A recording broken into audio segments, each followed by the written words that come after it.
Bismillahirrahmanirrahim. Assalamualaikum warahmatullahi wabarakatuh. Alhamdulillahirabbil alamin. Ala qadrihi wa nasihi wa zinata 'arshihi wa midada kalimatihi. Asyhadu an la ilaha illallah wahdahu la syarika lahu wa asyhadu anna Muhammadan 'abduhu wa rasuluhu la nabiyya ba'dahu. Subhanaka la ilma lana illa ma 'allamtana innaka antal 'alimul hakim. Allahumma anfa'na bima 'allamtana wa 'allimna ma yanfa'una ya rabbal 'alamin. Allahumma ati nufusana taqwaha wa zakkiha anta khairu man zakkaha anta waliyuha wa mawlaha bima ba'du. Sangat dirahmati Allah Subhanahu wa taala, kita lebih mensyukuri kehadiran kepada Allah Subhanahu wa taala atas segala nikmat, rahmat, hidayah, inayah yang Allah berikan kepada kita. Pada malam semoga Allah berkah ini kita dapat berjumpa kembali dalam keadaan sehat insyaallah. Tahun ini kadang-kadang Anda mendipanggil Mbok ini dipanggil lagi. Saya dari hanya sudah kadang-kadang mami juga. Di atas kadang mami. Insyaallah di tahun ngarep, kalau sampai ngarep insyaallah. Kapan-kapan. Bismillahirrahmanirrahim. Sebagai pemukadimah di majelis kali ini kita akan memulai. Kita ambil pertama sebelum masuk ke kelanjutan materi kitab hadis Nabi Shallallahu Alaihi Wasallam di dalam riwayat Bukhari dan juga Imam Muslim. Hadis sahabat Imran bin Al-Husain radhiyallahu ta'ala anhuma menyebutkan dari Nabi Shallallahu Alaihi Wasallam, khairun nasi qarni, thumma alladhina yalunahum, thumma alladhina yalunahum, thumma alladhina yalunahum. Nabi mengatakan tentang generasi terbaik itu adalah generasiku, yaitu adalah ketika Nabi Shallallahu Alaihi Wasallam hidup bersama sahabat Nabi Shallallahu Alaihi Wasallam. Terus kemudian di bawahnya yaitu generasi tabi'in. Terus kemudian di bawahnya generasi tabi'in. Nabi menyebutkan 3 generasi. Pertama, generasi yang Nabi hidup bersama sahabat beliau. Nabi meninggal digantikan sahabat bersama orang yang hidup dengan sahabat, disebut nama tabi'in. Tabi'in ini artinya pengikut. Tabi'in artinya adalah mereka yang mengikuti sahabat Nabi Shallallahu Alaihi Wasallam. Terus yang setelahnya yaitu tabi'in yang mengikuti sahabat Nabi Shallallahu Alaihi Wasallam. Oke, kalimat terbaik. Ketika Nabi mengatakan bahwa generasi beliau adalah generasi terbaik dan baik, itulah sifatnya seperorangan beda-beda, relatif gitu. Kita terkadang mengatakan itu baik, orang lain mengatakan itu tidak baik. Yang ini baik, ini tidak baik. Tapi kalau yang sudah ngomong Rasulullah SAW, itu mesti apik, pasti baik. Kalau kita lihat terbaiknya generasi Nabi SAW, itu kita coba tinjau dari sisi apa? Materi, Pak. Materi bukan lagi ngomong ini dunia. Sahabat itu sugi boleh. Boten, tidak secara materi tidak semua sahabat itu kaya, bahkan mohon maaf mayoritasnya cukupan, bahkan biasa saja. Ketika kita mengatakan misalnya sahabat itu tidak memiliki apa-apa dengan dalil hadis Jabir ibn Abdullah di dalam riwayat Bukhari, sahabat Jabir ini pernah izin ke Nabi Shallallahu Alaihi Wasallam, wahai Rasulullah, ayu sholli ahaduna fi thawbain, wahai Nabi, kita boleh tidak atau sholat menggunakan 2 baju? Itu didengar kita pertanyaan, bukan pertanyaan Pak, karena semua kita sholat minimal menggunakan berapa baju? Maksudnya yang itu masih sepasang ini 2 baju ini, yaitu kain atas sama kain bawah. Sampai sahabat Jabir ini tanya, boleh tidak kita sholat menggunakan 2 kain yang menutup bawah sama menutup atas? Ansal boten. Nabi jawabnya tidak, iya atau enggak, boleh atau tidak. Malah Nabi nambah nanya, awal niku taubat. Memang kok Nabi berdua Nabi lurus. Artinya mayoritas sahabat itu pakaiannya pinter. Si tok satu tok ini satu kain tok. Berapa ibu Pak? Kenapa Bu? Hasilnya kurang atas. Kenapa Bu? Hasilnya mati, masya Allah. Mati. Iya mungkin panas mungkin mawon kesana ganjarannya oleh kakak lagi. Ya, biasa ini kalau mati, tapi tidak itu. Kopi sama.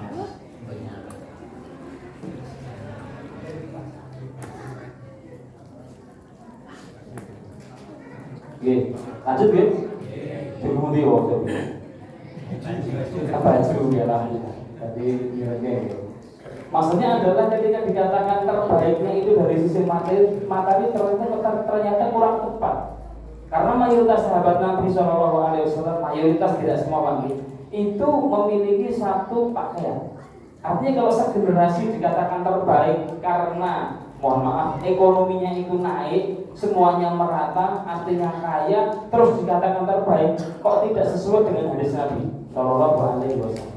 Teknologi alat apa adanya. Di masa Nabi teknologi ini nonton butuh bahkan di onta, bahkan beliau pernah mengatakan nahnu ummatun umminya. Jadi suatu ketika Nabi ini pernah mendidik istri-istri beliau dengan istilah bahasa Arab ini ilah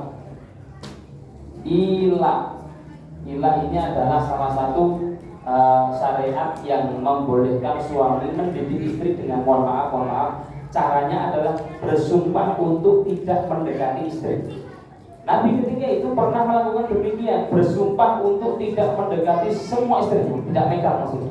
Diilah sumpahnya, janjinya, ilahnya selama sebulan. Nah, ternyata di hari ke-29 Nabi masuk ke rumah Ibunda Aisyah di riwayat Bukhari. Ibunda Aisyah bilang bagi Nabi, jenengan janji saksi kok 29 sampun mlebet. Nabi mengatakan kita ini ummah ummiyah. Kita adalah generasi terbaiknya, yaitu adalah beliau dan sahabat adalah umat yang buta. Kita tidak pintar menulis, kita tidak pintar baca. Bulan itu pokoknya seperti ini, seperti ini, seperti ini, seperti ini, seperti ini, seperti ini. Boten 30 gitu. 29. Artinya dari sisi teknologi pun demikian, semudah itu. Nah, tapi yang dikatakan terbaik ketika beliau mengatakan khairun nasi korni itu dari sisi apa? Satu, yaitu adalah dari sisi ilmu. Ilmunya adalah ilmu agama atau ilmu syariat. Dan ini selaras ketika kita membahas dulu di Ramadan kita sebentar tentang hadis riwayat Bukhari ketika Nabi mengatakan bahwasanya salah satu tanda kiamat itu adalah yang kusul ilm, yaitu adalah ilmu ini akan berkurang. Berkurangnya bagaimana? Ya karena semakin jauh masa dengan masa Nabi, semakin sedikit ilmu, semakin jarang ilmu, semakin jauh manusia dari ilmu. Contoh Pak, kitab Sahih Bukhari, yang namanya Al-Quran. Kita tahu ada namanya Al-Quran, terus ada namanya hadis. Kitab hadis paling populer itu namanya apa? Sahih Bukhari. Sahih Bukhari ini adalah kitab yang paling benar atau paling sahih, isinya hadis Nabi yang semuanya sahih setelah Al-Quran. Itu ditulis oleh Imam Bukhari, jumlahnya adalah 7.300 sekian hadis dengan perbedaan penomoran hadis. 7.300 dan dijuduli oleh Imam Bukhari. Ini judulnya adalah kitab ringkasan. Jadi ini ringkasan hadis. Kan ini Pak, 7.000 ini ringkas boten Pak. Ringkas boten ini. Belas boten. Oleh ulama diringkas lagi Sahih Bukhari yang 7.300 diringkas lagi menjadi 1.000 sekian hadis dengan mukhtasar Sahih Bukhari. Jadi pun ringkasan nih. Yang pesek sewu ini ringkas boten. Ya belas boten ringkas. Menurut kita itu terlalu panjang. Nah sehingga tentang ilmu inilah Nabi membicarakan generasi terbaikku generasi terbaik. Khairun nas, manusia yang hidup di generasi terbaik adalah di generasi itu. Setelahnya adalah babnya adalah bab di dalam ilmu agama. Mohon maaf nih, terkadang di masa kita ini hampir di kajian ini tambah kerja, tambah kata ini geser aja nih ya Pak. Kurang dulu ini kata kurangi kayak ini. Terkadang kita masih memahami ilmu agama itu jurusan kuliah itu loh. Di sisi jurusannya aku tak jurusanku nopo itu. Opo misalnya gini, nopo misalnya ilmu masih dianggap jurusan. Padahal ilmu itulah yang mengantarkan kita ke ibadah yang benar, dan ibadah yang benar itu yang mengantarkan kita ke harapan kita masuk ke surganya Allah Subhanahu wa Ta'ala. Maka di pertemuan ini, di awal-awal ini kita kembali memotivasi tentang bab ilmu agama. Oke, kita ambil, kalau kita rasa aku pengen beribadah Mas, oke, ambil perkataan Ibnu Abbas, sahabat Ibnu Abbas. Berarti ini sahabat dalam arti adalah orang yang hidup bersama Nabi, berarti adalah yang masih dinamakan generasi terbaik Nabi tentang pemahaman agama. Ibnu Abbas mengatakan bahwasanya saya itu duduk satu jam, kita artikan bebas gitu. Maksudnya adalah saya duduk sesaat di dalam bab ilmu kajian itu lebih saya cintai daripada berdiri semalam. Berdiri semalam itu tegasnya apa? Sholat malam. Artinya dia duduk bahas ilmu, bahas kajian hadis Nabi, ayat sejam, sekian saat maksudnya itu lebih baik daripada semalam suntuk kita sholat tahajud qiyamul lail. Nah, tadi kita pilih kajian mau tahajud semalam suntuk. Saling benah pilih kajian. Supaya maklum gue karpet anyar adem seneng yo enten golek nunjuk senderan ngantuk kali ngrasani ustaz gitu. Nah, maka ini motivasi kita untuk sama-sama kembali meniatkan diri kita di dalam bab ilmu ini, bab hadir di majelis ilmu, bab senantiasa hasrat dengan ilmu, menambah ilmu, kedekatan kita terhadap ilmu dan agama Allah, supaya usaha-usaha kita untuk masuk ke depan arahan generasi yang terbaik di anggapan Nabi Muhammad Sallallahu Alaihi Wasallam. Baik, ini sebagai mukadimah. Kita lanjutkan pembahasan kita. Di kitab yang kita bahas adalah kitab Fadhailul Amal karya Imam Al-Hafidz Riyadhus Maqdisi rahimahullah. Seingat saya, sebelum Ramadan kita bahas mengenai keutamaan mengucapkan amin, berusaha niru. Maka sekarang kita masuk ke keutamaan babu fadlil Jum'ah, keutamaan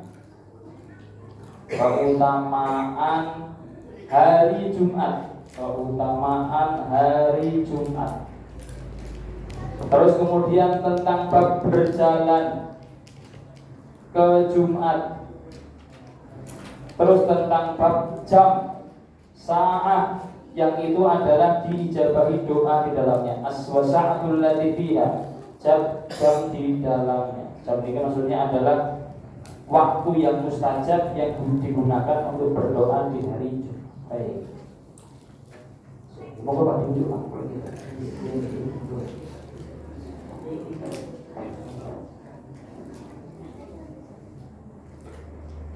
Di wajah nanti kemerungsung bulan ini jam 5 siap-siap budal yang terus ngajak diri mobil Pak lagi.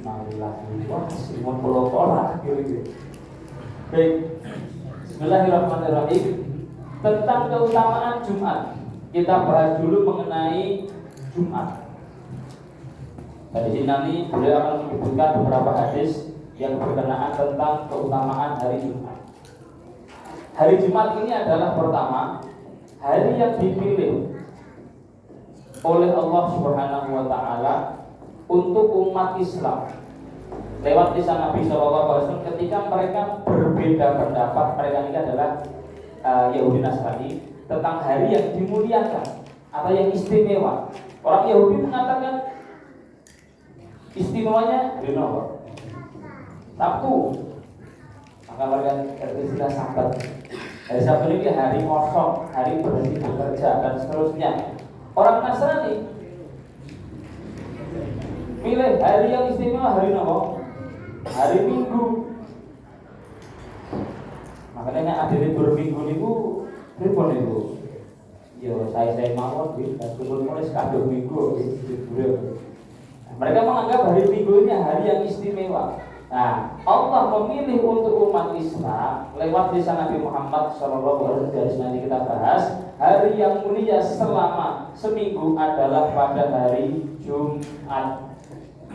Jumat ini kalau di dalam bahasa Arab dari asli kata ijtama'a. Ijtama'a artinya adalah kumpul. Hari berkumpul, ijtama artinya adalah berkumpul. Terus kemudian terjadi kalimat Jumat, yaitu adalah terkumpulnya orang Islam, kaum mukminin di satu tempat, di satu momentum ibadah tersendiri, yang itu nanti hukumnya akan kita bahas. Baik, maka hari Jumat adalah hari yang dipilih oleh Allah Subhanahu wa Ta'ala untuk umat Islam. Kemudian Jumat ini di beberapa hadis Nabi SAW akan ada hukum tersendiri. Ini katanya nanti akan mengarah ke sholat nanti, sampai-sampai Allah Subhanahu wa Ta'ala di hukum tersendiri menurunkan surat yang nomor 62. Surat Quran itu kan sebelah Pak. Surat Quran itu kan sebelah 114. Di surat yang ke-62-nya ada surat namanya surat apa? Al-Jum'ah. Surat Jumat membahas khusus tentang bagaimana ketika itu peristiwa Nabi Muhammad pernah sholat Jumat, khutbah dan seterusnya, sehingga datang barang dagangan yang ditinggal oleh beberapa sahabat Nabi SAW, diabadikan di surat yang ke-62, yaitu adalah surat Al-Jum'ah. Hukumnya kalau kita bahas tentang sholat yang ada di hari Jumat, yaitu kalau istilah kita Jumatan, sholatnya hukumnya apa? Hukumnya apa? Fardu ain apa? Fardu ain. Fardu ain ini adalah kewajiban yang dipegang oleh setiap kepala dengan syaratnya, untuk ibu-ibu tidak hukumnya. Hukumnya adalah fardu ain. Dan diwajibkannya sholat Jumat ini adalah di Mekah sebelum Nabi hijrah. Tapi uniknya Nabi Muhammad SAW Jumat pertamanya di Madinah. Jadi memang ada fase di mana Nabi belum bisa melaksanakan syariat secara sempurna. Wajib Jumat ini di Mekah, sampun wajib Jumatan. Tapi kalau di Mekah Jumatan kumpul, telas doyan ini malah berondong dari orang-orang Quraisy. Makanya Nabi belum bisa melaksanakan Jumat setelah hijrah pertama, belum punya masjid. Setelah bangun Kuba, beliau melaksanakan sholat Jumat di Madinah. Sallallahu alaihi wasallam. Oke. Hukumnya adalah fardu ain atau kita katakan wajib. Atas siapa? Pertama adalah Islam. Syarat wajib Jumat pertama Muslim. Orang yang tidak Muslim tidak diwajibkan melaksanakan Jumat. Yang kedua adalah mukallaf, terbebani syariat, yaitu adalah akil balik. Nah, yang ketiga adalah laki-laki, lelaki. Artinya perempuan tidak wajib melaksanakan sholat Jumat meskipun boleh Jumatan. Dan apa hukumnya apa? Sah. Perempuan kalau Jumatan sah betul. Sah artinya sah, tidak wajib mengganti sholat zuhur 4 rakaat. Kemudian yang ketiga adalah mukim, buatan musafir. Musafir safar, buatan Jumatan angsal buatan. Ansar dengan catatan safar ini safar yang boleh dikosor, safar yang jauh Pak. Nek mriki Solo dan Jumatan kok koyo wagu ngoten nggih. Kurang pas. Safar jauh misalnya katakan menurut ulama lebih dari 80 sekian kilo, sehingga kita boleh memotong sholat. Nanti kita boleh untuk tidak Jumatan, nanti sholat zuhurnya 2 dijamak kali asar 2, maka ansar. Ketika musafir boleh untuk tidak Jumatan. Yang terakhir adalah syaratnya sehat. Artinya orang sakit boleh untuk tidak mendatangi masjid melaksanakan sholat Jumat, tapi diganti sholat zuhur 4 rakaat. Ini adalah fardu ain tentang sholat Jumat. Syarat wajibnya 5 nih. hilang salah satu, maka hukumnya tidak lagi wajib atau fardhu ain, pindah ke yang lainnya, yaitu adalah tidak wajib atau sekadar dianjurkan. Baik. Di bab ini penulis rahimahullah taala menyebutkan satu hadis tentang keutamaan sholat Jumat. Kita turunkan ke bawah hadisnya, yaitu adalah hadis di riwayat Muslim dengan tambahan berbagai riwayat nanti. Hadisnya sahabat Abu Hurairah radhiyallahu taala anhu. Nabi sallallahu alaihi wasallam mengatakan, khairu yaumin tola'at alaihi syamsu, hari terbaik. Oke, pertanyaan itu Pak. Hari terbaik dari nama Pak? Hari terbaik dari nama. Kita rincikan nih. Hari terbaik untuk umat Islam adalah hari lahirnya kita Rasulullah Shallallahu Alaihi Wasallam, karena hari kelahiran Nabi adalah hari yang betul-betul yang rahul mukminin, semua orang iman Islam senang. Hari yang terbaik untuk seperorangan Muslim. Hari terbaik untuk pribadi kita kapan Pak? Pas gajian, pas untungnya gede, nomor kapan? Adalah hari yang tidak ada maksiat di dalamnya. Nah, hari yang kita isinya di situ tidak ada maksiat sama sekali. Taat itu mungkin monggo, tapi yang jelas tidak ada maksiat, wajib tetap dilaksanakan 5 waktu ini mungkin. Sehari tidak maksiat itu hari terbaik kita selama matahari terbit di muka bumi. Yang ketiga, hari yang terbaik atau hari dalam arti siang terbaik selama setahun itu hari apa? Siang pada hari Arafah. Tanggal lebih tadi Bu? 9 Dzulhijjah. Ini kan saya ngasih ini. Masya Allah, tinggi, lancar, makhluk banget. Allah, mungkin kita ini segera keluaran haji makin. Pulang ini nisani sitok ini wali masjid dari tiga bilangnya. Baik, kemudian hari dalam arti adalah malam yang terbaik selama setahun. Itu malam apa? Lailatul Qadar. Nah, seminggu, hari yang terbaik selama seminggu masuk dari Abu Hurairah. Ini Nabi mengatakan, khairu yaumin, hari yang terbaik tola'at fihi syamsu, yang terbit matahari dihitung selama seminggu adalah hari Jumat. Kenapa hari Jumat merupakan hari yang terbaik? Di sini Nabi SAW menyebutkan beberapa alasan. Dikatakan Jumat adalah hari yang terbaik. Pertama, kata beliau SAW, fihi khuliqa Adam, pada hari itu Nabi Adam diciptakan. Jadi diciptakannya Nabi Adam itu pasti kenal, pas hari Jumat, dan kemudian setelah diciptakan di hari yang sama dimasukkan di dalam surganya Allah Subhanahu wa taala. Kenapa Nabi Adam penciptanya dianggap penting? Karena kalau nggak ada Nabi Adam itu kayak cetakan pertama Pak gitu. Jadi master apa itu?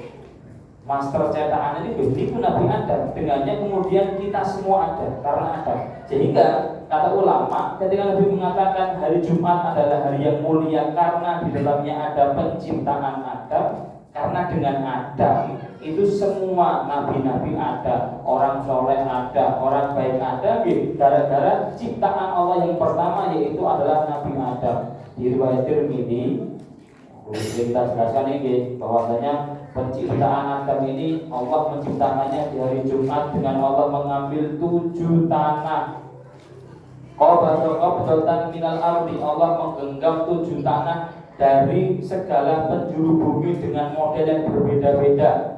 Terus kemudian setelah terkumpul Allah satukan, Allah bentuk dan dicampur dengan air sehingga menjadi yang namanya tembikar. Tembikar ini bahasa Qur'an solsolin min hamaim masnun di surat Al-Hijr ayat 26. Allah menyebutnya Nabi Adam itu terbuat dari solsol min hama masnun dari tembikar yang kemudian lama-lama mengering memang dari tanah terus dicampur apa itu air terus dibentuk menjadi bentuk manusia dan selama menunggu kering itu diletakkan sudah di surga di dalam riwayat Muslim. Jadi ada masa pengeringan manusia pertama teman. Di masa pengeringan inilah di riwayat Muslim setan itu mengamati. Di setan itu maksudnya iblis juga, dia getting surga sih. Ditilah-tilih makhluk apa jadi atas bawah diriwayat kalau min khalihi masuk ke dalam hidungnya keluar dari sisi bawahnya oleh bolak-balik ternyata didapati makhluk ini adalah makhluk yang la yatamalak nanti dia dan keturunannya adalah ciptaan yang tidak tahan godaan.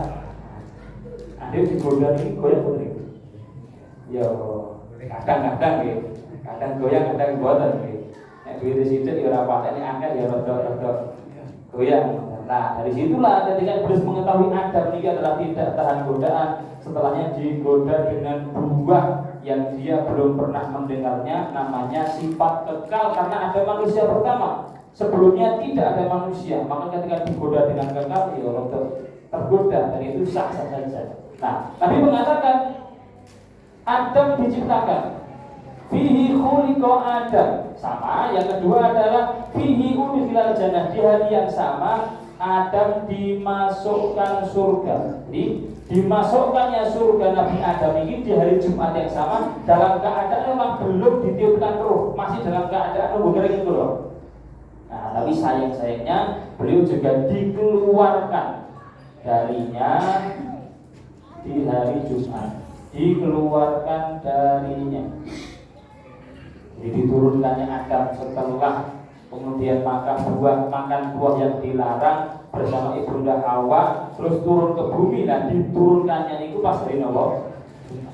Oke, diturunkannya Adam ke muka bumi itu hikmahnya apa? Hikmahnya ada kita. Ada ini loh, ada manusia ini. Andai kan Nabi Adam masih di surga, juga ada dulu di surga ya Pak. Jadi lebih enak sedikit. Semoga hikmahnya konten itu diturunkannya ke Adam sehingga menjadi hari yang mulia hari Jumat adalah pas hari Jumat. Di riwayat Nabi Adam juga meninggal. Meninggalnya Adam itu pas hari apa? Jumat. Meninggal dari Jumat itu mulia Pak. Mulia. Nek perlu bisa dulu nggih. Di riwayat Tirmidzi hadis yang sering tersebar niki yang mengatakan bahwasanya man mata yaumal jum'ati wufiya min adzabil qabri. Siapa saja yang meninggal pas hari Jumat maka akan aman dari siksaan kubur. Itu. Nanti hadis itu terus mengatakan bahwasanya orang yang meninggal dari Jumat insyaallah wong apa saleh gini. Khusus dan saleh niku insyaallah ngoten nggih. Tapi kalau berlandaskan hadis niku dilemahkan sendiri oleh Imam Tirmidzi.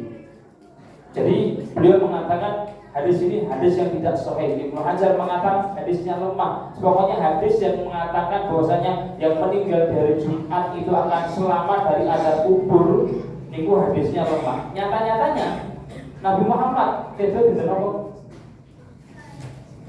Hari apa Nabi Muhammad meninggal? Hari Senin. Nabi Muhammad meninggal hari Senin. Sallallahu alaihi wasallam, manusia terbaik yang otomatis adalah memilih hari yang terbaik, bahkan memilih tempat yang terbaik. Beliau meninggal. Abu Bakar mengatakan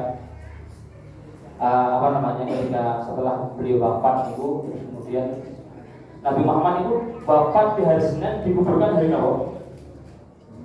Selasa. Jadi butuh jeda waktu sehari Pak untuk menguburkan Rasulullah Sallallahu alaihi wasallam. Boten perkara diundur-undur lho nggih. Boten perkara anake sik ning kono ngenteni mulih sik dikete entuk ora perlu ngono ndak. Karena saya bingung.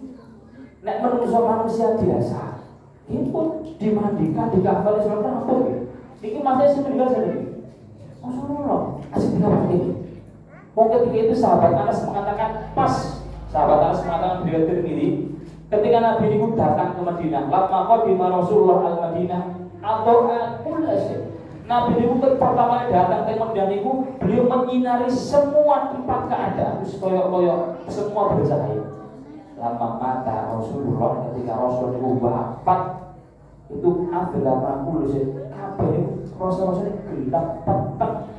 Sampai-sampai Anas mengatakan sampai kita itu nggak bisa mandang teman, Pak. Kabeh itu nunduk, ini bingung, ngobrol lihat itu keadaannya. Ya seperti itu sahabat bingung ini mau diapakan. Makanya sampai ada peristiwa Umar itu mengatakan yang mengatakan Nabi Muhammad telah meninggal tak penggal kepalanya.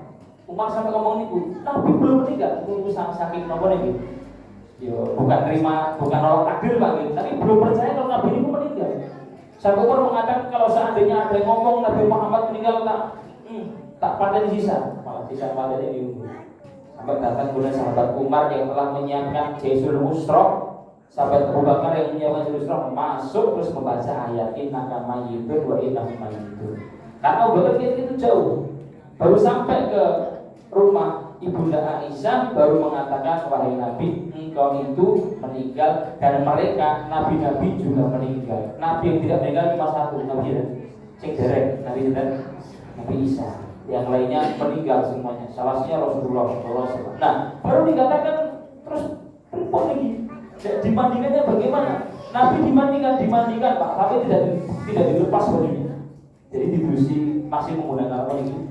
Bajunya, benar dikafani, diambil bajunya Sallallahu Alaihi Wasallam dan kemudian disolatkan ganti-gantian di rumah Ibunda Aisyah, tetap disolatkan karena Abu Bakar nyuruh nyolatkan dan itu wasiat Nabi Sallallahu Alaihi Wasallam. Terus dikuburkan di tempat beliau meninggal. Kata Abu Bakar, tidaklah Nabi meninggal di suatu tempat kecuali tempat itu adalah tempat yang dipilih dan terbaik yang dianggap Rasulullah Sallallahu Alaihi Wasallam, yaitu tempat di sini rumahnya Ibunda Aisyah radhiyallahu taala anha. Beliau meninggal di hari Senin, dikuburkan dari Nawa.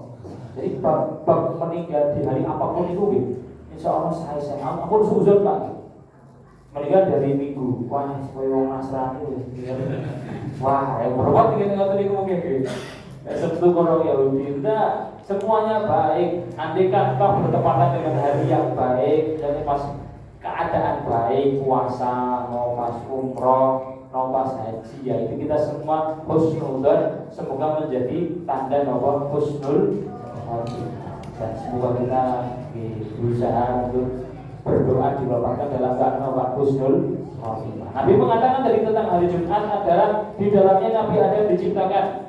Terus kemudian ketika hari itu juga Nabi Adam dimasukkan ke dalam surga, hari itu dikeluarkan darinya dan hari itu beliau meninggal. Di lafal terakhir di riwayat Muslimnya, wala taqumus sa'atu kiamat.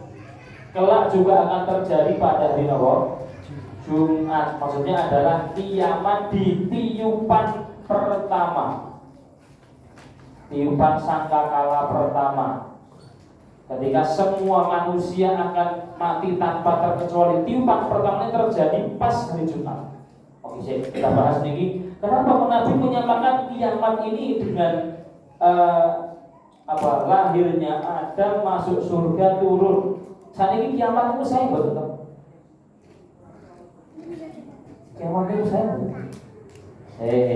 Mati saya betul. Mati kan kiamat kecil gitu. Mati itu saya bagi orang yang amalnya kata pengen sempat mati nopo urip terus gitu.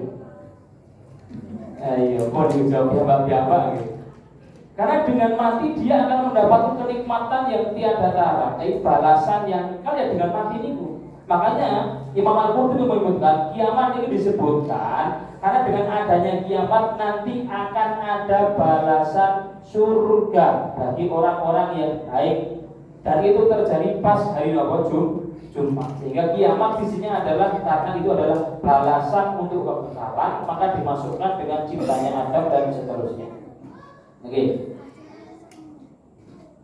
Dan kita tidak usah mengambil hal-hal yang biasanya disampaikan di beberapa media sosial ini tentang pokoknya posone tepatan Jumat terakhir pas Jumat kok insya Allah mau ada dukhon, itu kan jumlah Pak.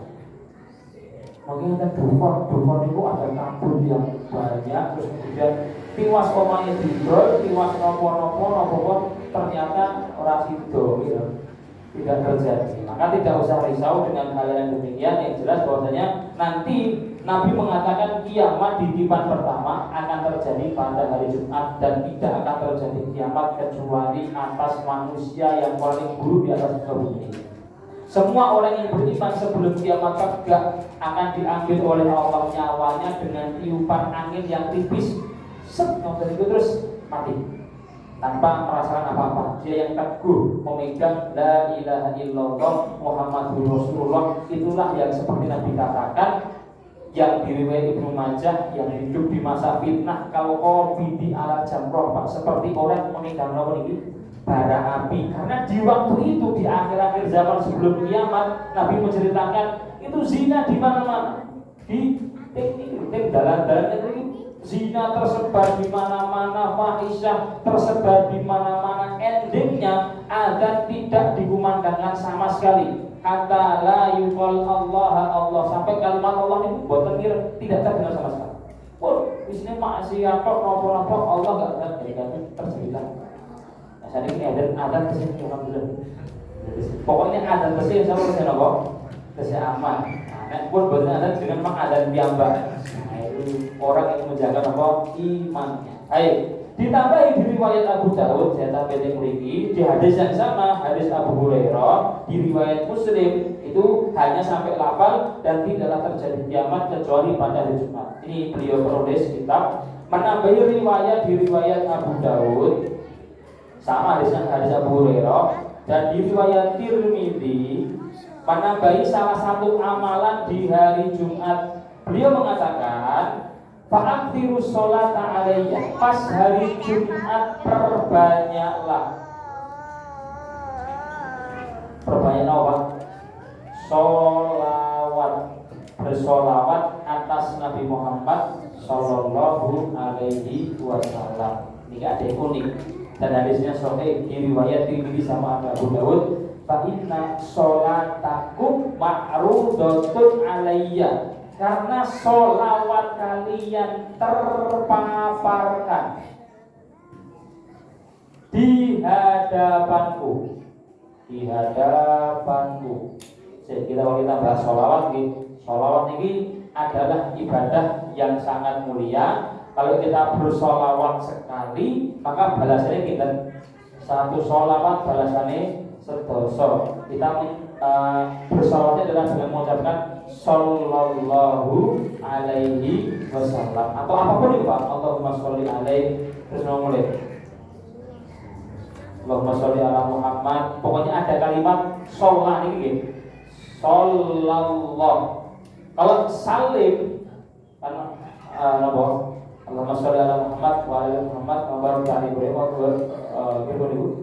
Assalamualaikum ayuhan nabi. Ini bukan sholawat. Niku salam namanya. Tapi sholawat itu lafal disebut sallallahu. Dengan lafal sallallahu ini kita telah bersalawat satu sekali.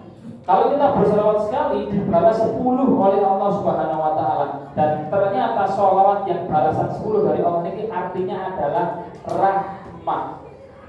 Rahmah itu adalah kasih sayang.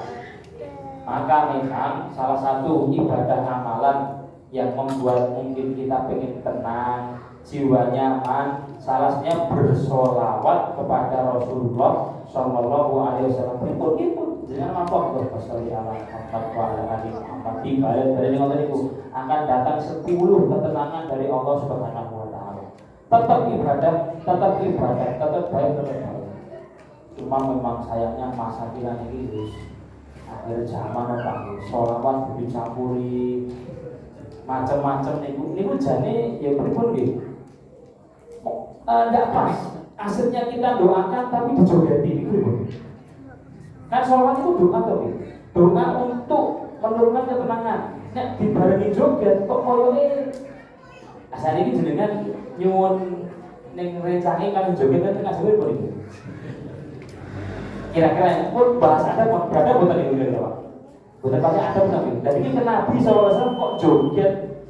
Dongake karo joget itu tibone kok kaya-kaya rada seperti itu. Maka ibadah tetap ibadah, ada pun yang kemudian ada ininya. Maka kalau kita tunggu sholawat pun diucapkan wonten mawon, niatnya supaya mendapatkan rahmah kasih sayang dari Allah Subhanahu wa taala. Khusus hari Jumat, ketika Nabi mengatakan berbanyaklah sholawat kepadaku. Kenapa? Karena sholawat kalian di hari Jumat terpaparkan. Sahabat bilang kepada Rasulullah, oh bisa, kaifa tu'radu alaika wa qad arita wa barita. Ya Nabi, apa saged sholawat terpaparkan ke jenengan padahal mungkin ketika kami maksudnya sahabat sudah meninggal, jenengan yang ngurus itu, jenengan kan dikubur jadi tanah tulang belulang, masa sholawat bisa terpaparkan? Nabi mengatakan, fa inna al ardo tuhram anta ulan ajsa dan nabiya. Khusus untuk aku, nabi-nabi Allah mengharamkan tanah untuk memakan jasadnya Nabi Muhammad dan nabi-nabi Allah Subhanahu wa taala. Sehingga ini memang ada anjuran khusus dari Jumat untuk bersolawat kepada Nabi, memperbanyak solawat kepada Nabi, supaya niatnya supaya kita mendapatkan balasan apa ini? 10 rahmah, yaitu kasih sayang ketenangan dari Allah Subhanahu wa taala. Kita ucapkan Allahumma sholli wa sallim wa barik ala Nabi Muhammad sallallahu alaihi wasallam. Demikian, semoga semua bermanfaat.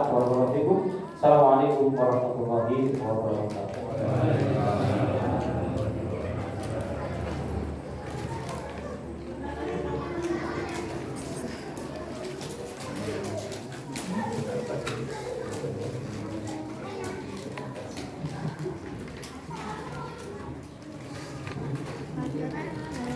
الله أكبر